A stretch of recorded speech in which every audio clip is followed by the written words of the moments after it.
Ellabella is the first farm that I've actually ever owned. I started farming as a manager at an organic farm during college, and then I left and was hired to launch a rather large 300-acre startup organic farm out in the Central Valley.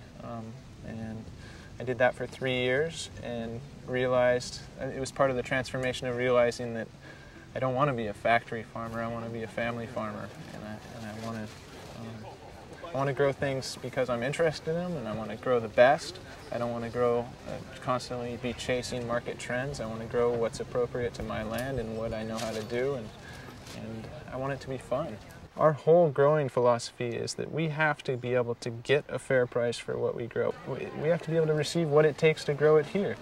And furthermore, we have to receive what it takes to grow it here in a way that we're comfortable with, meaning we're not exploiting the land, we're certainly not exploiting our labor, and we're not exploiting ourselves. Walmart's now the largest distributor of organic produce in the world.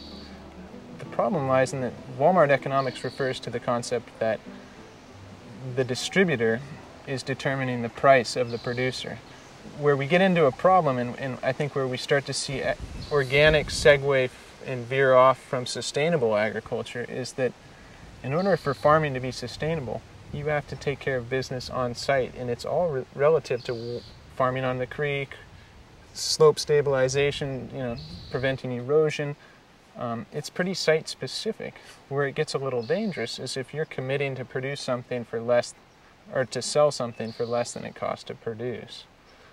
And so it becomes a very slippery slope and a dangerous proposition for small growers that simply never could produce. For example, the market right now, we're just starting to harvest garlic. I can't grow garlic for under $2 a pound. There's certified organic garlic flowing out of China right now at $1 a pound. Walmart's going to go and gobble up all of that $1 a pound garlic from China. So does that mean that small farmers in California can no longer grow garlic? Well, it just means that we have to find new ways of marketing our food. I didn't start farming to grow commodities.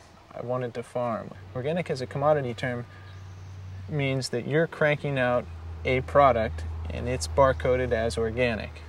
And so there's this clear separation between land and the products in which you produce. I adamantly refuse to define what I do as a commodity producer. The value to me as a grower is that it enables me to grow crops that I, in some ways, don't have any business growing or couldn't grow on the wholesale market. It enables me to focus on quality because I know if I deliver a quality product and I stand behind it there in person, I can almost always sell it.